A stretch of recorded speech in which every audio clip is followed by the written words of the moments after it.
We don't want to be people who are making sacrifices God never called us to make. And it's oftentimes in isolation, this is when we make those. Not only do we get separated, but we get isolated. And it's in those isolations we make the wrong sacrifice. Here we go, verse 10. And when they came to the region of the Jordan, that is in the land of Canaan, the people of Reuben and the people of Gad, and the half-tribe, the whole half-tribe of Manasseh built there an altar by the Jordan. That's important. There an altar by the Jordan, an altar of imposing size. I can't help but hear Donald Trump's voice in there. An imposing size. Verse 11. And the people of Israel heard it, so they heard about this happening, the imposing size.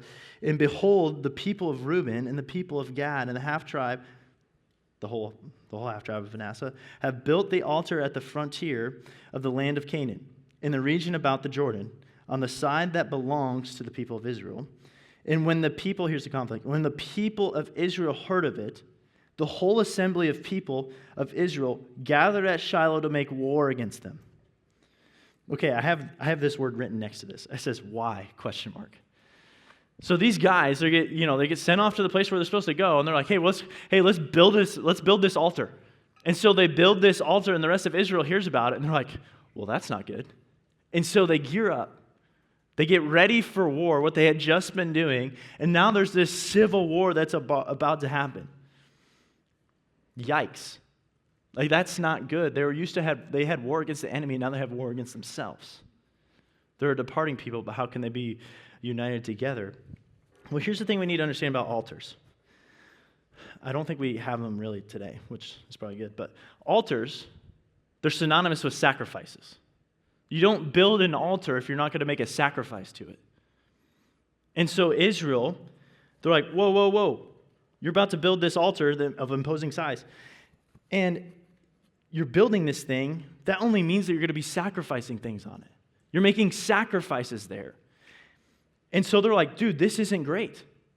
You're over in this land that used to belong to the Canaanites, where they had these gods that they'd make sacrifices to.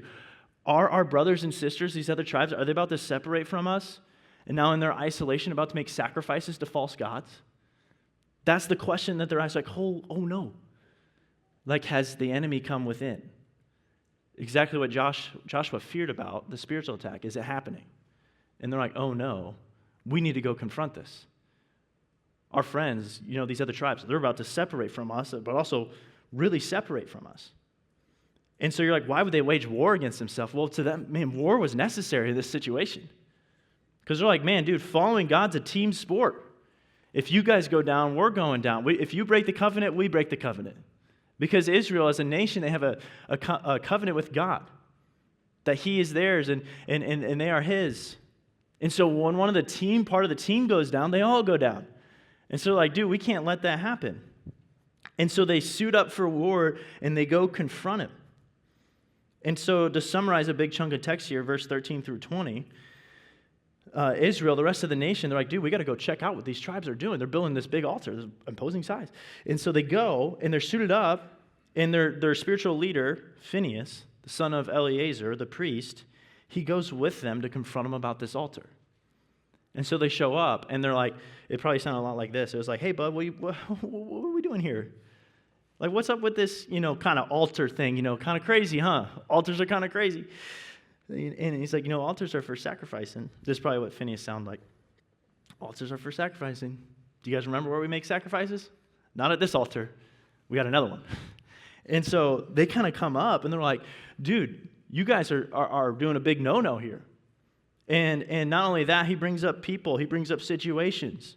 He said, do you remember what happened at Peor, where the sin entered in and a plague came? He's like, you guys remember that? You remember Achan? Achan was this guy who helped take down Jericho. It was earlier in Joshua. He took some of the spoil from within. He wasn't supposed to. And then not only did Achan die, but the rest of Israel suffered. It's a team sport. They're like, dude, if you suffer, if one of us breaks the covenant, we all break the covenant. So before that happens, either you're with us or you're not with us. There's this conflict that's arising.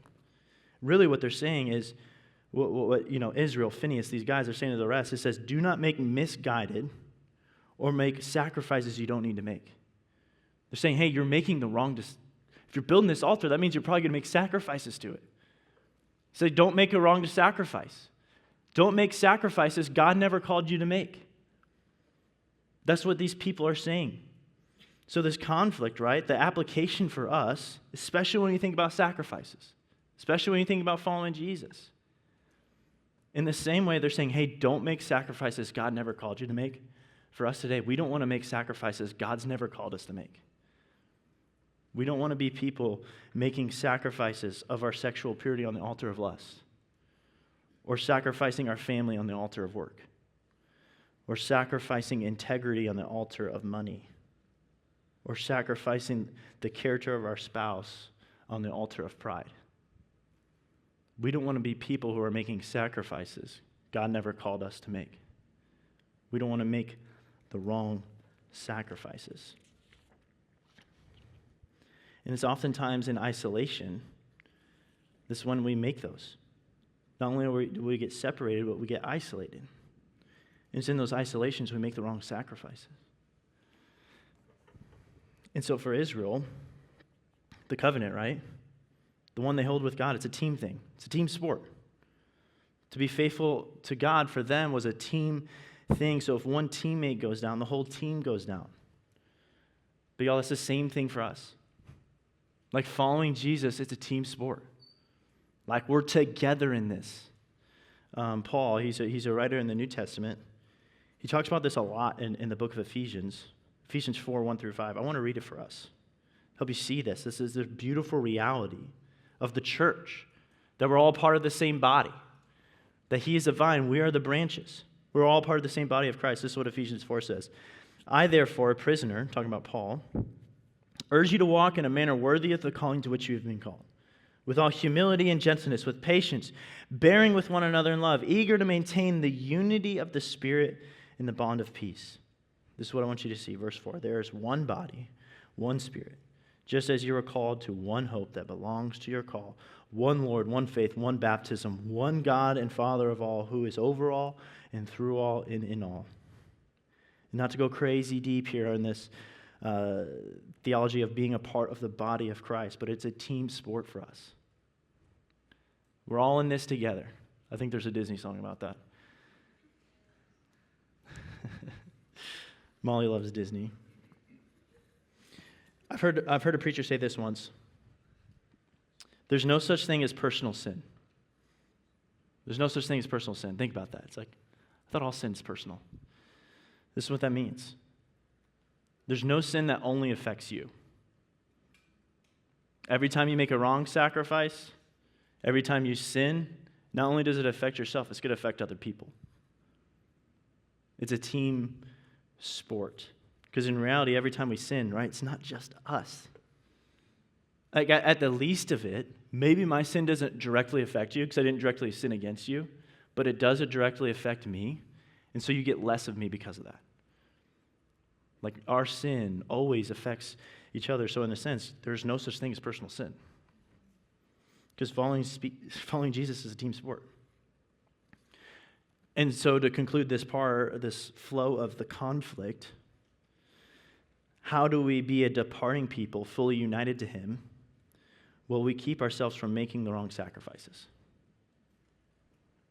We don't want to make sacrifices God's never called us to make.